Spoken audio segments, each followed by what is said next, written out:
أعوذ بالله من الشيطان اللعين الرجيم. بسم الله الرحمن الرحيم. الحمد لله رب العالمين والعاقبة للمتقين والجنة للموحدين والنار للملحدين والصلاة والسلام على سيد الأنبياء والمرسلين سيدنا ونبينا بالقاسم محمد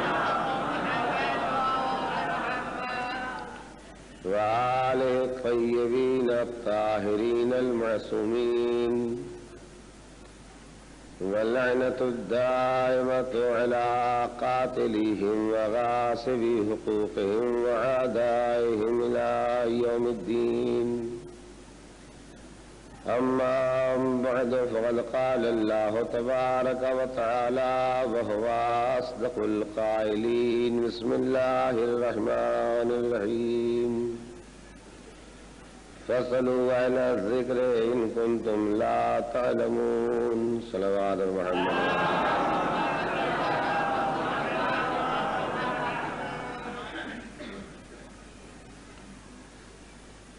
حکم پروردگار عالم ہے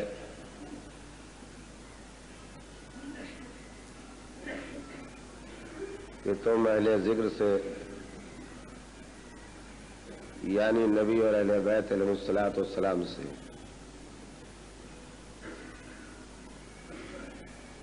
جو کچھ نہیں جانتے ہو وہ ان سے پوچھو.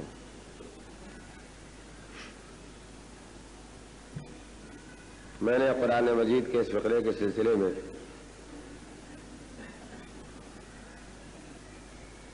آپ کے سامنے جو تذکرے پیش کیے ہیں ان کا سلسلہ کل یہاں تک پہنچا تھا کہ ہم انسانوں کو جیسا محدود علم اللہ نے دیا ہے ہماری ذمہ داریاں بھی اللہ نے ویسی ہی رکھی اور جیسا غیر محدود علم نبی اور اہل بیت علیہ الصلوۃ والسلام کو دیا ہے ویسی ذمہ داریاں ان کی رکھی. ان میں سے ایک بات کل میں نے آپ کے سامنے کہی تھی اور امید ہے کہ وہ اب بھی آپ کے ذہنوں میں محفوظ ہوگی کہ ہماری ذمہ داری یہ ہے کہ جو چیز ہمارے لیے قانوناً پاک ہے قانوناً جائز ہے قانوناً صحیح ہے اس پر ہم عمل کریں. ہم پر واقعاً جو پاک ہے اس کی ذمہ داری نہیں رکھی گئی لیکن اہل بیت علیہ الصلوۃ والسلام اور حضور ان کی ذمہ داری یہ ہے کہ وہ قانوناً پاک استعمال نہیں کرتے بلکہ جو واقعاً پاک ہے اسے استعمال کرتے.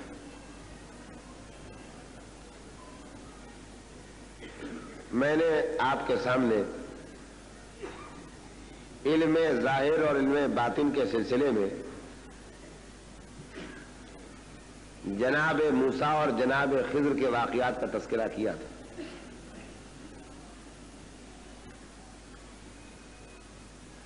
بات کل ہی کہہ دینے کے قابل تھی لیکن وقت میں گنجائش نہیں رہ گئی تھی تو کل نہیں کہہ سکا آج کہتا ہوں. توجہ کے قابل ہے بات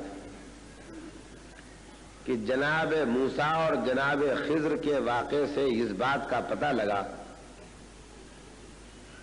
کہ جسے جتنا علم ہوگا اتنا ہی وہ صبر کر سکے گا. کل مفصل یہ بات عرض کر چکا ہوں. جناب خضر کا علم جناب موسیٰ سے زیادہ ہے تو جناب موسیٰ ان کے ان کاموں پر صبر نہیں کر سکے اور پوچھ بیٹھے کہ ایسا آپ کیوں کر رہے ہیں نہیں کرنا چاہیے. تو اگر کل کا پورا واقعہ آپ کے ذہنوں میں موجود ہے تو میں ایک جملہ کہنا چاہتا ہوں کہ جتنا علم ہوگا اتنا صبر ہوگا، جتنا صبر ہوگا اتنا علم ہوگا۔ اب قرآن مجید کا ایک فقرہ ہے، اس کی تشریح خود بخود ہو جاتی ہے۔ جعلناہم ائمۃ لما صبروا، اہل بیت علیہ الصلوۃ والسلام کے لیے ان کا نام لیے بغیر قرآن کہتا ہے کہ ہم نے ان کو، اللہ کہتا ہے کہ ہم نے ان کو امام بنایا۔ کیوں امام بنایا؟ اس لیے امام بنایا کہ انہوں نے صبر کیا۔ تو جب کبھی یہ فقرہ میں تنہا پڑھا کرتا تھا تو میرا ذہن الجھ جاتا تھا کہ صبر کی بنیاد پر امام کیوں بنایا جا رہا، لیکن آج حقیقت واضح ہوئی کہ صبر اتنا ہی ممکن ہے جتنا علم ممکن ہے۔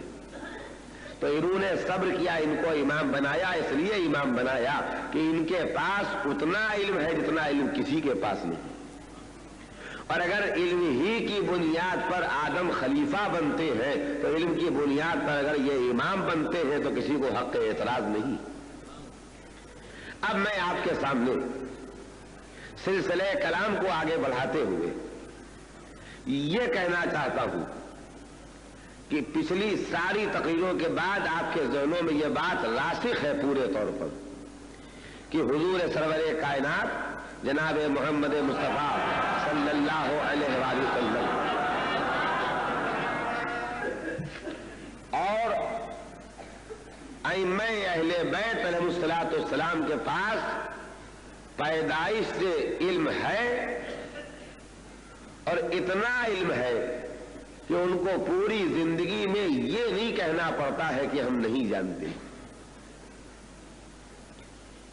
تشریح کی ضرورت نہیں، بار بار تکرار کر چکا ہوں کہ ان کو غیبی ذریعے علم سے اللہ علم پہنچاتا ہے۔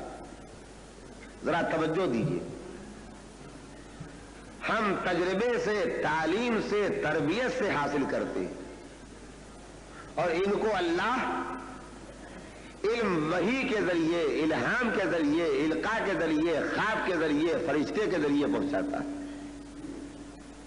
کچھ دے کے پیدا کرتا ہے، کچھ زندگی میں بھیجتا رہتا ہے۔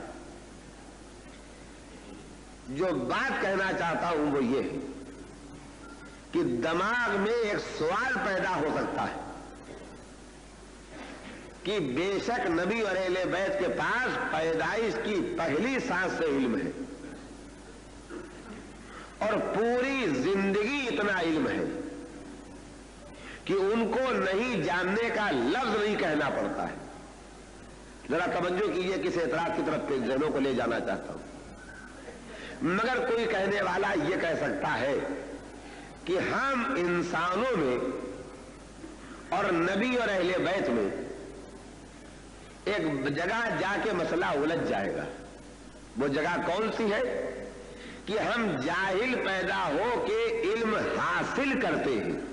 ذرا لفظ پر توجہ کیجیے، ہم جاہل پیدا ہو کے علم حاصل کرتے ہیں اور ان کو خدا علم دے دیتا ہے، تو کم سے کم علم حاصل کرنے کا شرف ہم کو حاصل ہے اور معاذ اللہ ان کو حاصل نہیں ہے۔ میں اعتراض سنا رہا ہوں، ابھی جواب نہیں سنا رہا ہوں۔ تو کسی دماغ میں بھی یہ بات آ سکتی ہے، ان کو بغیر محنت کے اللہ نے علم دے دیا، تو علم حاصل کرنے کا جو شرف ہے وہ ہم غیر معصوم انسانوں کو حاصل ہے، علم حاصل کرنے کا شرف آل محمد کو یا نبی کو حاصل نہیں۔ اور واقعی یہ اعتراض باقی رہ جاتا، واقعی یہ اعتراض باقی رہ جاتا، لیکن مولا کائنات امیر المومنین علی ابن ابی طالب علیہ السلام ایک حدیث ارشاد فرما کے اس مسئلے کو بالکل واضح کر دیا۔ پہلے حدیث سن لیجیے پھر میں تشریح کروں۔ نبی کے انتقال کا وقت ہے، آخری وقت ہے، ایسا آخری وقت ہے کہ نبی نے وقت آخر علی کے سینے پر اپنا سر رکھا ہے اور چادر اس طرح اوڑھ لی ہے کہ چادر کے اندر نبی بھی ہے اور علی بھی ہے۔ थोड़ी देर के बाद अली चादर से बाहर आते। आपका सुना हुआ फिक्रा है, नया फिक्रा नहीं है। मैंने सिर्फ जगह के साथ वाक़े को सुनाना चाहा। वक्त आखिर इंतकाल से जरा देर पहले अली उस चादर से बाहर आते हैं, चादर हटा दी जाती है, नबी भी नजर आने लगते हैं, अली भी नजर आने लगते हैं। तो उस मौके पर मौलाए कायनात फरमाते हैं, अल्लमनी रसूलुल्लाह अल्फबाब, अल्लमनी रसूलुल्लाह अल्फबाब वन फतह ली मिन कुल्ले बाबिन अल्फबाब। का अभी अभी इतनी देर में, जितनी देर में पैगंबर ने मुझे अपनी चादर में रखा है, नबी ने इल्म के 1000 बाब मुझे इनायत फरमाए। नहीं, काबिले तवज्जो इसके आगे वाला फिक्रा है जो मेरे मौजू से मुताल्लिक है। कहा नबी ने अभी अभी मुझे 1000 बाबे इल्म इनायत फरमाए। वन फतह ली मिन कुल्ले बाबिन अल्फबाब, और मैंने नबी की बताई हुई एक बात से 1000 बातें पैदा की हैं। तो किसी दिमाग में ये खन्नास न पैदा होने पाए कि इनको तो मिला मिलाया इल्म मिल जाता है, हमको तो हासिल करना पड़ता है।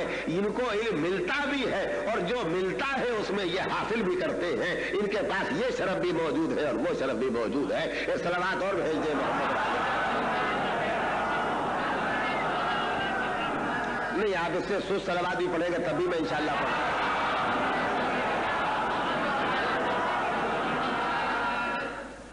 और एक दूसरा एतराज भी जहन में आ सकता है किसी के। मैं जहां तक मेरी कोशिश है वो ये है कि मैंने जिस मौजू को मुसलसल 10 दिनों से शुरू कर रखा है, उस सिलसिले में जितने सवालात भी छोटे मोटे जहन में आ सकते हैं उनका हल आपके सामने पेश कर दूं, ताकि मेरे नौजवानों का जहन उलझने न पाए। अगर मौलाए कायनात ने ये न कहा होता कि अल्लमनी रसूलुल्लाह अल्फबाब वन फतह ली मिन कुल्ले बाबिन अल्फबाब, वक्त आखिर नबी ने मुझे 1000 बाबे इल्म इनायत फरमाए और मैंने एक से 1000 पैदा किए। एक जुमला कहता हूं, अगर कदर करें आप। जनाबे आदम को अल्लाह ने नाम बताए थे और चीजें पेश करके ये पूछा कि बताओ कौन सा नाम किसका है। तो जनाब आदम ने नाम के औसाफ देख के जिसका नाम था उस पर मुंतबिक कर दिया। तवज्जो चाहता हूं, जुमला अर्ज करूंगा कि जनाब आदम को एक नाम बताया। जनाब आदम ने इस एक नाम से ये बात और मालूम की कि ये किसका नाम है। तो जो एक से एक बात और मालूम करे वो आदम होता है, जो एक से एक बात निकाले वो आदम होता है, और जो एक से 1000 निकाले वो अली इब्न अबी तालिब अलैहिस्सलातु वस्सलाम। नहीं तो जो बात मुझे कहना थी वो मैंने अभी कही नहीं। अगर मौलाए कायनात ने ये न कहा होता कि मेरे नबी ने वक्त आखिर मुझे 1000 बाब इल्म के इनायत फरमाए और मेरे हर बाब से 1000 बाब पैदा किए, तो ज़हनों में एक अकीदे में जुमूद पैदा हो जाता। तवज्जो चाहता हूं, और वो ये पैदा हो जाता कि जितना इल्म ये लेके पैदा होते हैं सारी जिंदगी उतने ही इल्म पर बाकी रहते हैं। तो फिर दिमागों में खन्नास पैदा होता कि हमारा इल्म तो बढ़ता रहता है, इनका इल्म तो जामिद है। मगर अली ने बताया कि देखो ये न पहचानना, हमारी हदों की तशखीस नहीं कर सकोगे, मैं आगे बढ़ के तशरीह करूंगा। लेकिन मुझे जब नबी ने 1000 बाब इनायत किए और मैंने एक में से 1000 निकाला, तो भी ये भी समझो जिस सतह इल्म पर हम पैदा होते हैं उसी पर जामिद होके बाकी नहीं रहते हैं, बल्कि हम तरक्की भी करते रहते हैं। अब इसके बाद एक बड़ी मुअद्दबाना गुजारिश है, उसे आप जरूर सुन ले। एक मरतबा सलावत भेजिए मोहम्मद और आले मोहम्मद। इससे एक बेहतर दुरूद भेजिए मोहम्मद और आले मोहम्मद।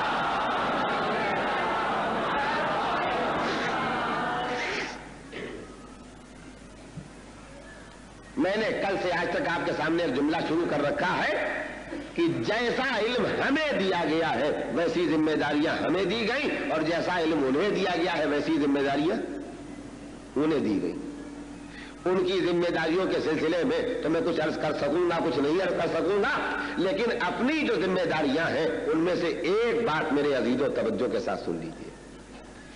परवरदिगार आलम का एक एहसान है। बहुत तवज्जो के साथ सुने, जिंदगी में बहुत जगह काम देगी।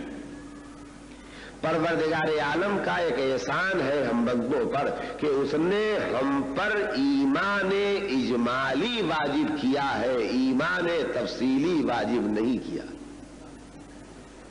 जो समझ गए वो समझ गए, जो नहीं समझे उनको मैं समझाता हूं।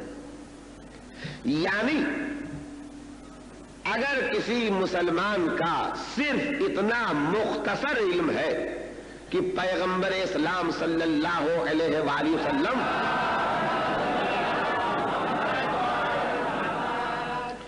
जो कुछ लेकर के आए हैं सब हक है, मा जाअ बिही नबी फहुवा हक़्क़ुन, नबी जो कुछ लेके आए हैं वो सब हक है। तो अगर इतना भी अकीदा है तो उसके मुसलमान होने के लिए काफी है। उसके पास जरूरी नहीं है कि पूरी लिस्ट मौजूद हो कि नबी क्या लाए हैं और क्या नहीं लाए हैं, हराम की फेरिस्त क्या है और हलाल की फेरिस्त क्या है। तो बिमा जा बिही नबी, नबी जो कुछ लेकर के आए उस पर हम यकीन रखते हैं। हमें मालूम है या नहीं मालूम है, लेकिन हम ये यकीन रखते हैं कि नहीं भी मालूम है जो लाए हैं वो हक है।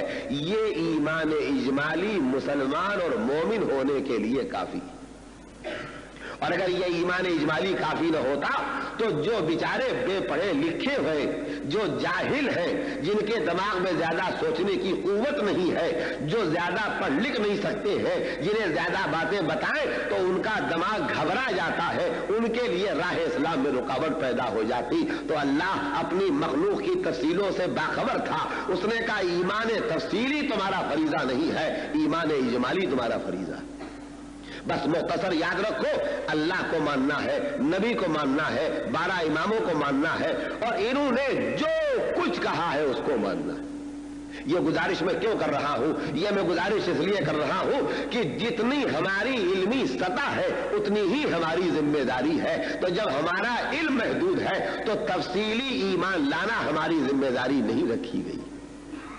अभी आपको मेरी इस बात का कोई फायदा महसूस नहीं होगा जब तक कि मैं आगे चल के आपके सामने ये न कहूं कि हमारे जैसे महदूद इल्म वाले, कलील इल्म वाले, थोड़े इल्म वाले, मामूली इल्म वाले जब तफसीलात में घुसना शुरू करते हैं तो बजाय हिदायत के गुमराही के रास्ते पर आ जाती। एक सलावत भेजिए मोहम्मद आले मोहम्मद।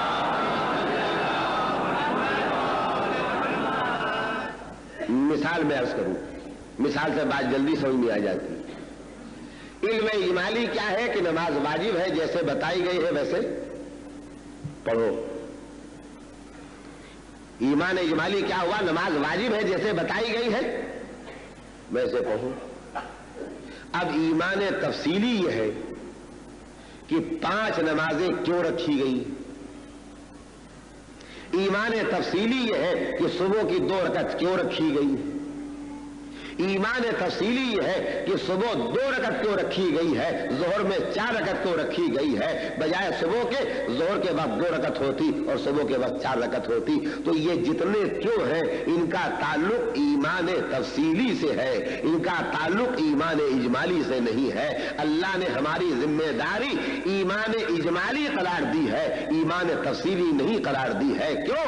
इसलिए कि तुम में समाई नहीं है इतनी कि तुम इस क्यों को बर्दाश्त कर सकोगे। लिहाजा तुम तामील करके आखिरत बनाते जाओ, तफसील में जाके आखिरत बिगाड़ो नहीं। सलावत भेज दे मोहम्मद आले।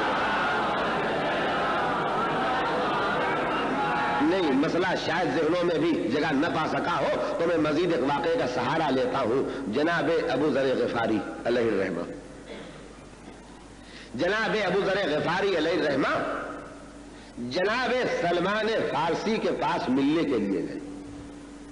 इससे पहले भी आपने वाकया किसी न किसी जाकिर से सुना होगा, मैं भी तफसील से नहीं मुख्तसर सुनाना चाहता हूं। अबू ज़र ग़िफ़ारी जो ईमान के 9 दर्जे पर फायज है,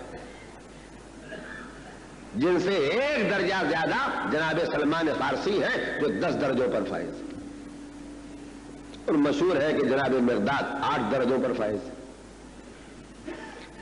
तो जनाब अबू ज़र ग़िफ़ारी जनाब सलमान फारसी से मिलने गए। वहां जाके ये देखा कि चूल्हा जल रहा है चूल्हा जल रहा है, पतीली खाली रखी है, और वो भी सीधी नहीं रखी है, औंधी और उल्टी रखी। सलमान फारसी से बातें करते रहे और अबू ज़र ग़िफ़ारी गौर करते रहे। अजब बात है, चूल्हा भी जल रहा है, पतीली भी रखी है, पतीली में कुछ है भी नहीं, सीधी भी नहीं है, उल्टी।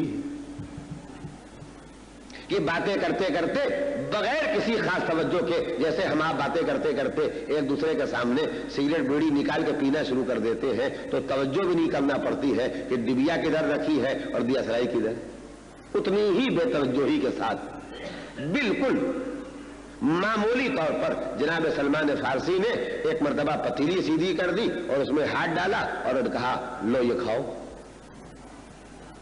लो ये खाओ। उसके बाद उन्होंने देखा थोड़ी देर में पतीली में कुछ उबल रहा है, आग की तरह से गर्म है। सलमान फारसी ने बजाय चमचे से निकालने के हाथ से निकाला और कहा, लो खाओ। ऐसे ही एक आध काम और दिखाए तो घबराए हुए अबू ज़र ग़िफ़ारी आए और कहा कि मौला, आज हमने सलमान के पास ऐसा ऐसा काम देखा है, बड़ी हैरत हो रही है। कहा, सुनो, जो सलमान के पास है वो तुम्हारे पास नहीं, जो सलमान के पास है वो तुम्हारे पास नहीं है, और जो तुम्हारे पास है वो मिक़दाद के पास नहीं है, और जो मिक़दाद के पास है वो दूसरों के पास नहीं है। और उसके बाद फरमाया कि अगर तुम अपना जो इल्म रखते हो ये मिक़दाद पर जाहिर कर दो तो मिक़दाद न बर्दाश्त कर सकेंगे, दोस्ती के बजाय दुश्मन होकर तुमको कत्ल करने पर तैयार हो जाएंगे। ऐसी हैरतनाक बात होगी। और सलमान फारसी जो जानते हैं, अगर वो तुम पर जाहिर कर दे तो तुम उनके दुश्मन हो जाओगे। मालूम हुआ जिसके पास जितना ज़र्फ है उतनी ही समाई के मुताबिक उसे इल्म दिया गया है। अब एक सलवात भेजिए ये सोच के कि नबी और आले मोहम्मद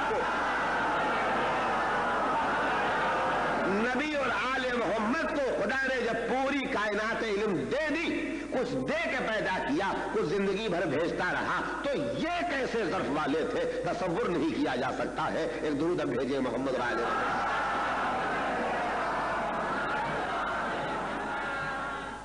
मैंने मना किया है, दरखास्त की है आपसे, उसके लिए मजीद गुजारिश करूं। मौलाए कायनात गिरफ्तार करके ले जाए जा रहे हैं। अच्छा, किसने गिरफ्तार किया है? मक्के में किसी ने गिरफ्तार नहीं किया, बुत परस्तों ने। खैबर के यहूदियों ने गिरफ्तार नहीं किया है, नजरान के ईसाइयों ने गिरफ्तार, किताब में लिखा वाकया है किसने गिरफ्तार किया है, पढ़ लीजिएगा। इतना मुख्तसर सुनिए कि मुसलमानों ने गिरफ्तार किया है और कायम होने वाली हुकूमत ने गिरफ्तार किया। और मैं एक जुमला कहूंगा, आप मुतवज्जे रहेंगे तो कीमत पहचान लेंगे। किसी ने भी गिरफ्तार किया है मगर किसी के बस में न था गिरफ्तार करना। अगर अली ने किसी मसलहत के लिए गिरफ्तार होना मंजूर न कर लिया होता, अगर अली ने किसी दीनी मसलहत के पेशे नजर गिरफ्तार होना मंजूर न कर लिया होता तो दुनिया में कोई ऐसी ताकत वाला नहीं था जो अली को गिरफ्तार कर सकता। और इस बात को यही नहीं रखिए, जहां तक आपको तारीख आले मोहम्मद मिले वहां तक फैला ले जाइए। किसी मसलहत के लिए हुसैन ने प्यासा रहना गवारा किया था, वरना दुनिया में कौन ताकत थी जो हुसैन को प्यासा रख सके। किसी मसलहत दीनी के लिए सैयद सज्जाद ने गले में तौक पहनना गवारा किया था, वरना दुनिया में कौन था जिनके गले में तौक डाल सके। ये दीनी मसलहतें थी जिसके लिए 14-14 साल इमाम मूसा ने जाफर अलैहिस्सलाम ने कैद खाने में रहना गवारा कर लिया था, वरना दुनिया में कोई हिम्मत वाला था जिनको कैद खाने में रख सके। मैंने एक रस्ते पर डाल दिया है, बहुत से मसाइल आप खुद हल कर लेंगे। तो वाकया क्या सुना रहा था, क्योंकि रास्ते पर जाने से मना करने के लिए क्यों गुमराही पैदा हो जाती है। हमारे पास वो इल्म नहीं है जो क्यों को हल कर सके। ईमान इजमाली का दामन मजबूती से पकड़िए और ईमान तफसीली जो हमारा काम नहीं है, हमारा हक नहीं है, हमारा मनसब नहीं है, हमारे लिए उसका हासिल होना मुमकिन नहीं है, उससे रुक जाइए ताकि गुमराही का रास्ता न पैदा होने।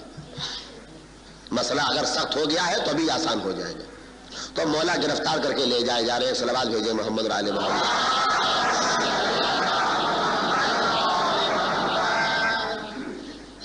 और 2-4 दिन हफ्ता भर पहले, तारीख में तो पूरे दिनों की तफसील नहीं लिखी, जो हुकूमत कायम हुई है उसने गिरफ्तार कराया। क्यों से क्यों मना कर रहा हूं, वजह समझिए। अली के गले में चादर का फंदा और गिरफ्तार करके मौला ले जाए जा रहे हैं, लोग लिए जा रहे हैं और अली जा रहे हैं। और एक मकाम पर मिक़दाद खड़े हैं, अबू ज़र खड़े हैं, सलमान खड़े। ये वाकया सुन लीजिए, क्यों की वजह समझ में आ जाएगी कि मैंने क्यों पर सोचने से मना करने की दरखास्त क्यों की। 8वें दर्जे पर जनाबे मिक़दाद है। जनाबे मिक़दाद ने मौला को गिरफ्तार देख के कहा, काश मेरे हाथ में तलवार होती तो मैं अपने मौला को छुड़ा लेता। काश मेरे हाथ में तलवार होती तो मैं अपने मौला को छुड़ा लेता। मैं आपसे एक बात पूछना चाहता हूं, जनाबे मिक़दाद की इस बात में कहीं कोई कमी निकाल सकता है कोई सुनने वाला? एक मोहब्बत का तकाजा है, एक वफादारी का तकाजा है, एक जोश का तकाजा है, एक हालात का तकाजा है कि काश होती तलवार तो मैं अपने मौला को छुड़ा लेता। ये कौन बोला? 8वें दर्जे वाला। तो जनाब अबू ज़र ग़िफ़ारी ने कहा, मगर मिक़दाद तुमने बात सही नहीं कही, तुमने बात सही। अभी मैंने आपसे कहा था कि दुनिया में कोई सुनने वाला ऐसा नहीं है जो मिक़दाद की बात में कमी निकाल सके, मगर अबू ज़र ने कमी निकाली। कहा, मिक़दाद तुमने बात सही नहीं कही। क्या तुमने ये न सोचा कि हमारा मौला हमारी तलवार की मदद का मोहताज है? देखिए, हर एक की सतह इल्म अलग अलग है, हदें पहचानिए। क्या तुमने ये न पहचाना कि मौला हमारी मदद का मोहताज नहीं है, इनकी मदद तो हमें चाहिए, हमको हमारी मदद इन्हें नहीं चाहिए। और उसके बाद जनाब अबू ज़र ग़िफ़ारी ने कहा, मगर पता नहीं कि क्यों मौला बद्दुआ नहीं कर देते कि दुश्मन हलाक हो जाए। देखिए अबू ज़र की जबान पर क्यों आया है कि नहीं आया है, अबू ज़र की जबान पर क्यों आया है कि नहीं आया कि मौला बद्दुआ क्यों नहीं कर देते कि दुश्मन हलाक हो जाए, हमसे देखा नहीं जाता, हमारी मदद की जरूरत तो नहीं है, वो एक मरतबा बद्दुआ का इरादा कर रहे, सारे दुश्मन हलाक हो जाए, आजाद हो जाएंगे। सलमान फारसी ने कहा, अबू ज़र खामोश, अबू ज़र खामोश, ये तुमने क्या बात कही कि मौला बद्दुआ क्यों नहीं करते? तुमने ये क्यों न सोचा कि सूरत हाल को हमसे तुमसे मौला बेहतर समझ रहे, लिहाजा जो मुनासिब समझ रहे हैं वो कर रहे हैं, हमको उनके काम के बारे में क्यों नहीं सोचना चाहिए? अब आप पहचानिए, जब अबू ज़र ईमान के 9वें दर्जे पर फाइज होके इनके बारे में क्यों सोचने का हक नहीं रखते हैं, तो फिर हमारी और आपकी क्या बिसात है जो इनके बारे में क्यों का सवाल करेंगे, और करेंगे तो गुमराही के रास्ते पर आ जाएंगे। एक दुरूद भेज दे मोहम्मद रानी,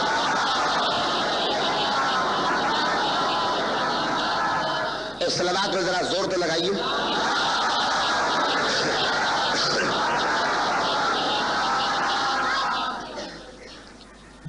मौला अली ने क्यों गिरफ्तारी मंजूर की, उसके मसाले अली ही जान सकते हैं, और जब तक वो न बताएं हमें कहने का कुछ हक नहीं है। लेकिन एक मसला आज 1400 साल के बाद खुद ब खुद वाज़ेह हो गया। और सुन लीजिए मेरे नौजवानों, तुम सुन के याद रखो, कभी लोग तुमसे पूछेंगे तो तुम्हारे पास जवाब मौजूद रहेगा।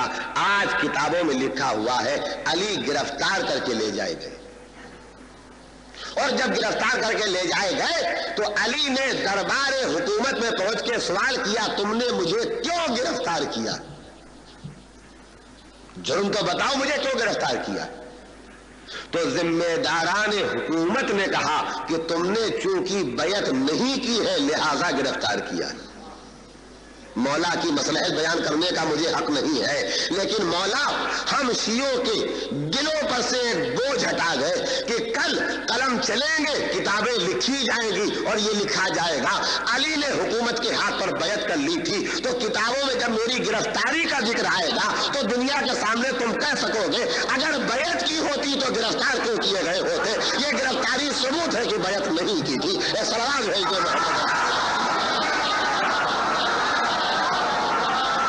एक दुरूद और भेजे मोहम्मद आले मोहम्मद।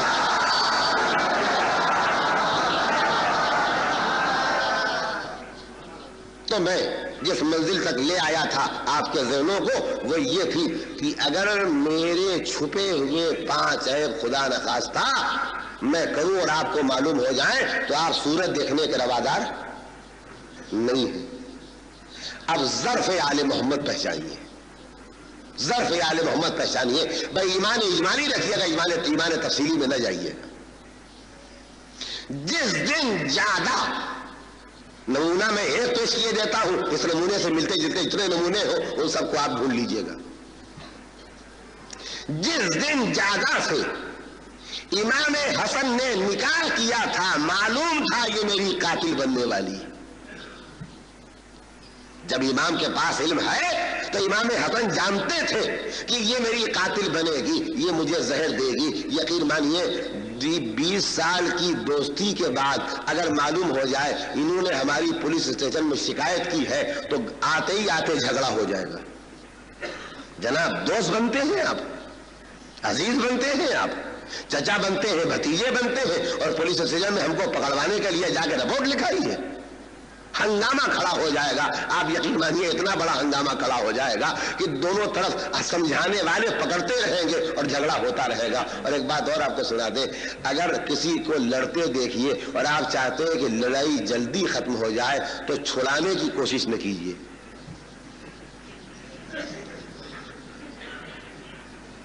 इसलिए कि अगर आपने पकड़ लिया इनको भी और उनको भी, तो दोनों का इत्मीनान हो गया। न उसका घूसा मेरे लगेगा न मेरा घूसा उसके लगेगा। ये छोड़ तो दीजिए, और जब छोड़ दीजिएगा तो आगे बढ़ के कदम रुक के खुद पूछेंगे कहिए क्या कहते, तो खैर वो बात कहीं से कहीं निकल जाएगी। 20 साल की अजीजदारी और दोस्ती के बाद अगर एक शिकायत पैदा हो जाए तो ताल्लुकात टूट जाएंगे। अब मैं कहां से वो अल्फाज लाऊं जो बता सकूं? बस सोचिए, अगर सोच सकते हैं कि कितना बुलंद है ज़र्फ उस इमाम हसन का जो ज्यादा की तारीख के मुस्तकबिल से, फ्यूचर से पूरे तौर पर बाखबर है, और फिर अपनी बीवी बना के उसके साथ सलूक करते हैं, तो इमाम हसन के सलूक में कहीं से ये झलकता नहीं है कि ये दुश्मन समझ के अपने साथ रखे हुए हैं। दुश्मन को साथ रखना, दुश्मन को साथ रखना और दुश्मन के साथ दोस्ताना बर्ताव करना और उसकी दुश्मनी को जानना, ये वो बड़ा ज़र्फ है जो आले मोहम्मद का नजर आता है। ये ज़र्फ न मेरा है, न आपका है, न किसी और का है। ये सलवात भेजे मोहम्मद वाले। हमने फिक्रा कहा शायद जाया चला गया। मैं फिर उसी को दोहराऊंगा चाहे जाया चला जाए, कि मैंने ज्यादा का एक नमूना पेश कर दिया। यानी मासूम की, इमाम की, हादी की बीवी जो दुश्मन है हादी की, तो अगर इमाम की बीवी इमाम की दुश्मन हो सकती है तो किसी की बीवी भी किसी की दुश्मन हो सकती है। अब यहां पर कोई बिगड़ेगा नहीं, इसलिए कि मैंने इमाम हसन की बीवी का तस्करा किया है तो मैंने नमूना एक पेश कर दिया है। इस नमूने से जितने नमूने मिल जाएं साचे में सब फिट कर लीजिएगा। अब जी लग जाए सलवात पढ़ डालिए।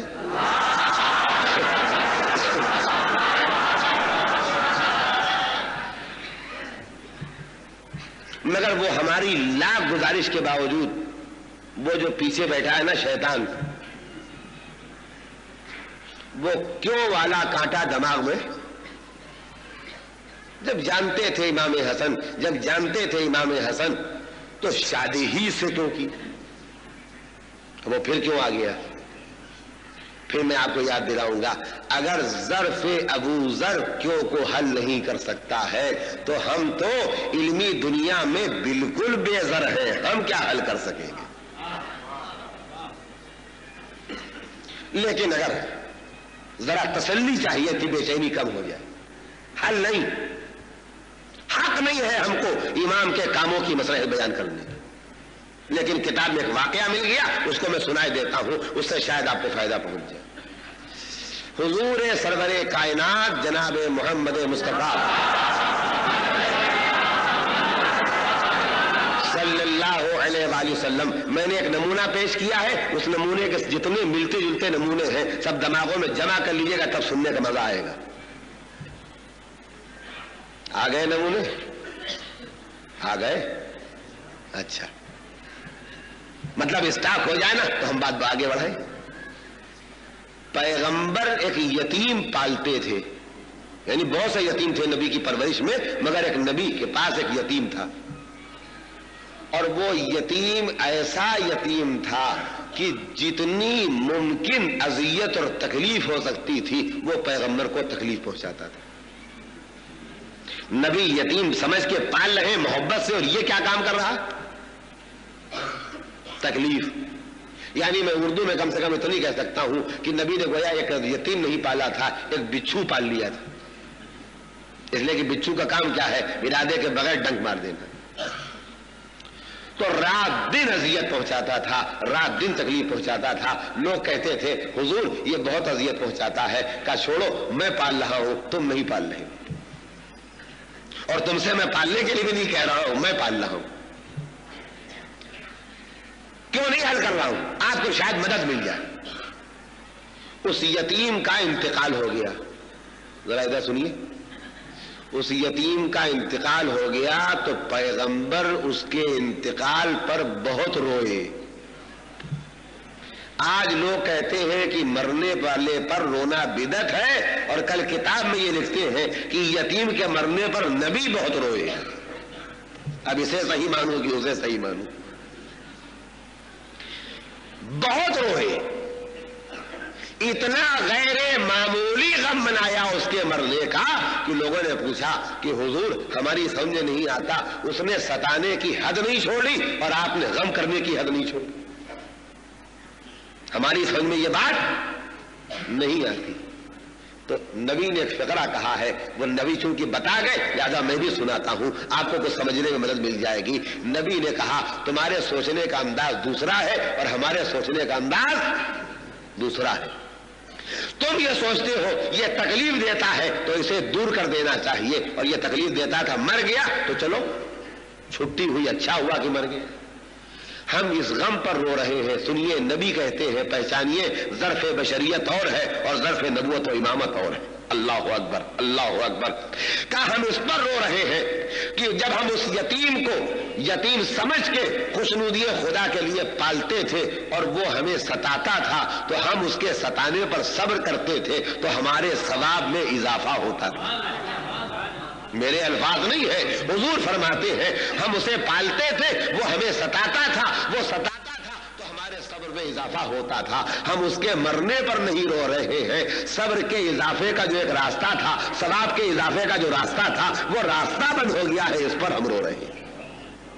तो मैं समझता हूं अगर इस वाक़े के साथ मैं एक जुमला इतना और बढ़ा दूं कि अब नबी और इमाम चुन चुन के उनको अपने करीब बुला लेंगे जो नबी के सताने का जरिया बनते जाएं। ये ज्यादा सताते जाएंगे, ये ज्यादा सताते जाएंगे, उनका सवाब बढ़ता जाएगा। अब अजीजों न गौर कीजिएगा कौन कैसा तक क्यों करीब बुला लिया था, इजाफे सवाब के लिए बुला लिया था। जो कहा है वो कहा है, जो नहीं कह सका हूं उसे समझ लीजिए। ये सरवाज भेजिए मोहम्मद।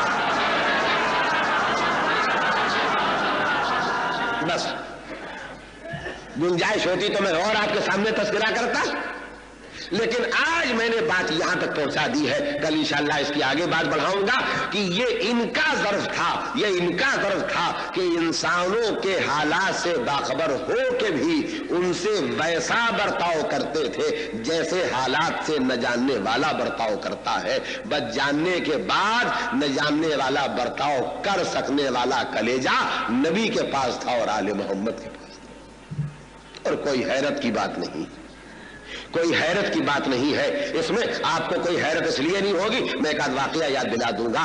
इब्ने मुलजिम के कत्ल करने के बाद जब कातिल गिरफ्तार करके लाया गया है तो मौला गश में थी, और जैसे ही अली इब्ने अबी तालिब अलैहिस्सलाम की आंख खुली, आपने अपने कातिल को बैठे देखा तो पहला फिक्रा जो फरमाया है वो क्या है सुनिए। जो लोग पकड़ के लाए थे, क्योंकि लड़ा था, कुश्ती की थी, तलवार चलाई थी, बड़ी मुश्किल से काबू में आया था, तो लोग जब बांध के लाए थे तो जरा सख्ती से उसके बाजू बांध दिए थे। पहले ही नजर में देख के कहा बातें तो बाद में होगी, पहले इसके बाजू की रस्सी ढीली कर दो।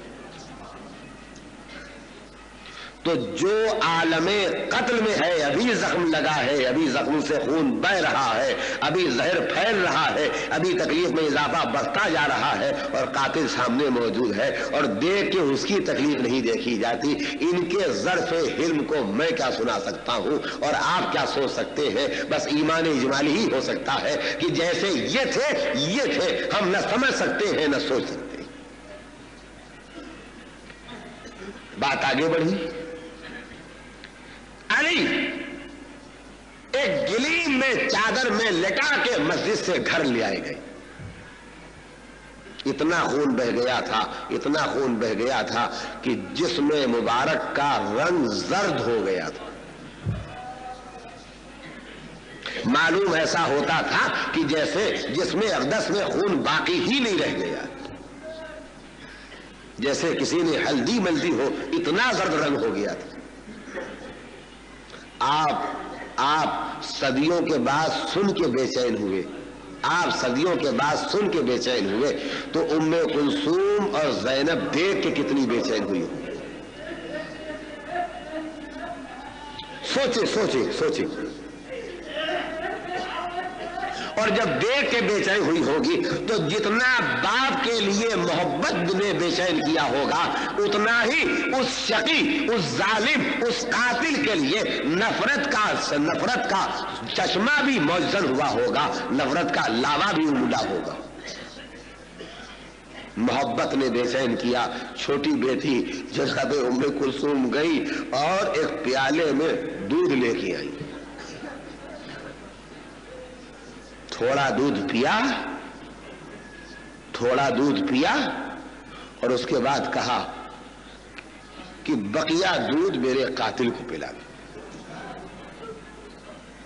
تو جو موت کی گود میں پہنچ کے اپنے قاتل کو دودھ پلوا سکتے ہیں وہ اگر زندگیوں کی پوری تاریخ سے باخبر ہو کے ساتھ رکھے تو یہ انہی کا ظرف ہے، ہم کو ان کے بارے میں سوچنے کا حق نہیں۔ بس میں نے بات تمام کی اور وہ جگہ آ گئی جس تذکرے تک مجھے آنا تھا۔ زخمی ہونے کے بعد اور شہادت تک علی نے پوری جو غذا کی ہے وہ 3 مرتبہ دودھ پیا ہے بس۔ 19 کی صبح کو زخمی ہوئے، 21 کی رات کو آپ نے شہادت پائی، اس پورے عرصے میں صرف 3 مرتبہ دودھ پیا ہے اور دو مرتبہ اس طرح پیا کہ جس پیالے میں دودھ آیا تھوڑا پی کے بقیہ قاتل کو بھیج دیا، اور جب تیسری مرتبہ آیا تو پیالے میں جتنا دودھ تھا سب نوش فرمایا، اور سب نوش فرمانے کے بعد کہا بیٹا حسن میں نے سب دودھ پی لیا ہے، تو جتنا دودھ مجھے پلایا ہے اور جیسا دودھ تم نے مجھے پلایا ہے اتنا ہی دودھ اور ایسا ہی دودھ میرے قاتل کو بھی بھجوا دو۔ اور اس کے بعد فرمایا کہ بس زندگی میں جو میری آخری روزی تھی وہ مجھے مل گئی۔ ہم آپ بھی اس فقرے سے مطلب سمجھ گئے کہ علی اپنے مرنے کی خبر دے رہے ہیں، تو علی کے گھر والا کون ہوگا جو علی کے مرنے کی خبر کو نہ سمجھ گیا ہو؟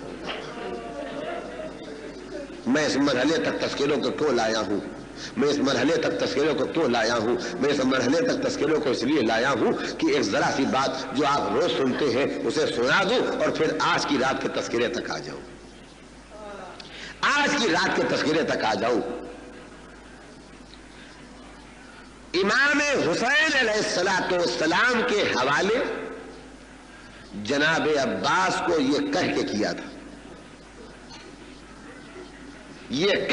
تھا حسین عباس تمہارے حوالے، حسین عباس تمہارے حوالے۔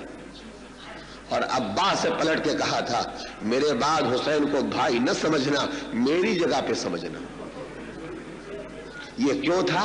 یہ اس لیے تھا کہ علی کا دل چاہتا تھا میری ایک تصویر ہو، میرا ایک نمائندہ ہو، میری طرف سے ایک شرکت کرنے والا ہو جو کربلا کے میدان میں شرکت کرے۔ بس یہاں تک میں اس لیے لایا کہ میں آپ سے ایک لفظ کہہ سکوں۔ अगर अली के दिल में ये तमन्ना पैदा होती है कि एक मेरा नुमाइंदा हो जो करबला में आशूर के दिन मेरे हुसैन के काम आए, तो मैं आपसे पूछना चाहता हूँ, क्या नबी के दिल में ये तमन्ना न पैदा हुई होगी कि एक मेरा भी कोई नुमाइंदा होता, एक कोई मेरा भी नुमाइंदा होता जो करबला में कल मेरे हुसैन के काम आता? मुझे नहीं मालूम लफ्जों में नबी ने कभी ये कहा या न कहा, मगर मेरा दिल कहता है कभी अपने खुदा से कहा होगा, कभी अपने खुदा से कहा होगा। एक दिन नबी का नुमाइंदा हुसैन की गोद में आ गया। इस आने वाले नुमाइंदे का नाम था अली अकबर।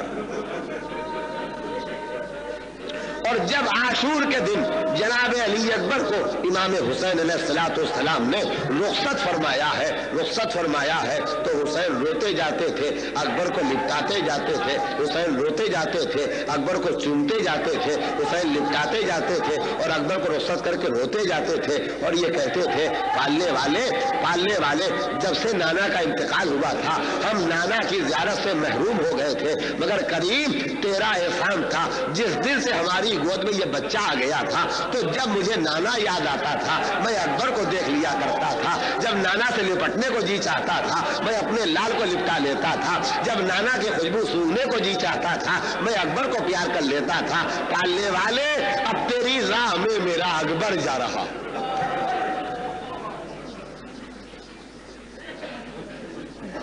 ज्यादा वक्त न लूंगा, लेकिन इतना कहना चाहूंगा कि वो वक्त इंतहाई सख्त वक्त था जब हुसैन ने अली अकबर को रुखसत किया। ज्यादा नहीं पढ़ूंगा, इसलिए नहीं कि ज्यादा मुझे पढ़ना नहीं है, बल्कि इसलिए कि मैं भी आप ही की तरह का एक आदमी हूं। मुझे भी एहसास है, हाय 9 मुहर्रम की रात आ गई, यानी हमारे मेहमान के जाने में बहुत थोड़ा वक्त बाकी है। मेरे दिल पर भी गम तारी है। मौला, मैं मजलिसें तो पढ़ता रहा, मैं मोमिनीन को रुलाता तो रहा, लेकिन आका मेरा दिल भी रंजीदा है कि मैं खुद आप पर रो न सका। तो आज मैं थोड़ी देर इसलिए जिक्र मुसीबत करना चाहता हूं कि आपको रुला भी लूं और खुद रो भी लूं। बात कहने की भी है और बात नहीं भी कहने की है। अजीजों, जो मौका मिल जाए, मेरा भी फरीजा है कि रो लूं, आपका भी फरीजा है कि रो ले, इसलिए कि किसे मालूम है अगले साल कौन जिएगा कौन नहीं जिएगा। यही मुगल मस्जिद गवाह है कि कुछ मोमिनीन 5 साल यहाँ बैठ के हुसैन को रो रहे थे, आज वो दुनिया से उठ गए हैं। तो मैं तो एक ही बात कहा करता हूँ, पालने वाले अज़ाए हुसैन में ये हमारी अज़ा को आखिरी अज़ा न करार देना, जब तक हमें जिंदा रखना, हमें तौफीक देना कि हम तेरे मजलूम हुसैन का मातम करते रहें। और मालिक, जब तेरी मर्जी हो जाए कि तू हमें मौत दे दे, तो इतनी इजाजत देना कि मरने के बाद जब मजलिसें हो तो हमारी रूहों को इजाजत दे देना कि हमारी रूहें मजलिस में आके शरीक हो सके। आओ मेरे भाइयों, मेरी बहनों, तुम भी रो लो और मैं भी रो लूं, आप भी गिरिया कर ले, मैं भी गिरिया कर लूं। क्यों? इसलिए कि हुसैन रो रहे हैं। किसके जाने पर रो रहे हैं? 18 साल की अकबर के जाने पर रो रहे हैं, उसके जाने पर रो रहे हैं कि एक मर्तबा जब अकबर को कलेजे से लगा के रुखसत किया, तो रुखसत करने के बाद आसमान की तरफ नजर उठाया, वहां नजर उठाई और कहा, पालने वाले तू गवा रहना, अब उनसे भेज रहा हूं जो सूरत में, जो सीरत में, जो रफ्तार में, जो गुफ्तार में तेरे नबी के साथ मुशाबे थे। अजरुकुम अल्लाह, अजरुकुम अल्लाह।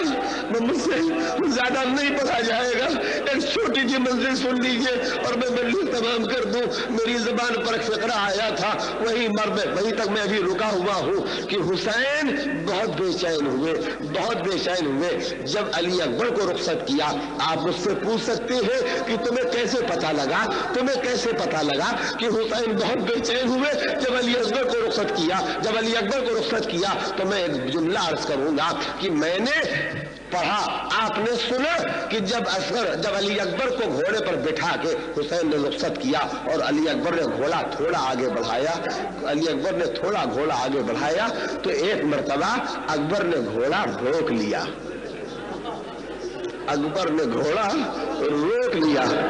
क्यों रोक लिया, क्यों रोक लिया, क्या सुन सकेंगे आप? इसलिए रोक लिया कि अकबर के कान में आवाज आई जैसे कोई गिर पड़ा।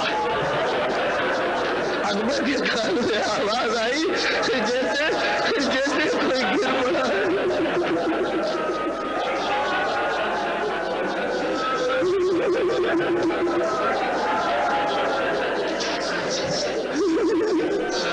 अकबर ने घोड़े को रोक के मुड़ के देखा तो ये देखा कोई और नहीं गिरा है, हुसैन गिरे, हुसैन गिरे हैं, हुसैन गिरे हैं। और वहां पे नहीं गिरे जहां खेमे के पास में छोड़ के आया था, मेरे पीछे करीब आके गिरे हैं। अकबर ने घोड़ा रोक लिया था, घोड़े से उतर पड़े, बाप के पास आए, कहा बाबा बाबा आप यहां तक कैसे चले आए? आपने तो बाबा मुझे रुखसत कर दिया था, ए बाबा आप यहां तक क्यों चले आए? का बेटा तुम जवान हो मगर अभी साहिब औलाद नहीं हो। अरे तुम्हें पता नहीं है जब जवान बेटा मरने के लिए रवाना होता है तो बूढ़े बाप का दिल सीने में कितना बेचैन हो जाता है। अरे मैंने अपनों को संभाला मगर जैसे जैसे तुम बढ़ते चले, जैसे जैसे तुम बढ़ते चले वैसे मेरा दिल बेकाबू होने लगा तो मैं तुम्हारे पीछे पीछे आया। अकबर ने उठाया, फिर सीने से लगाया, बाप को खेमे तक पहुंचाया। मैं 1 मिनट से ज्यादा मुझसे नहीं बढ़ा जाएगा।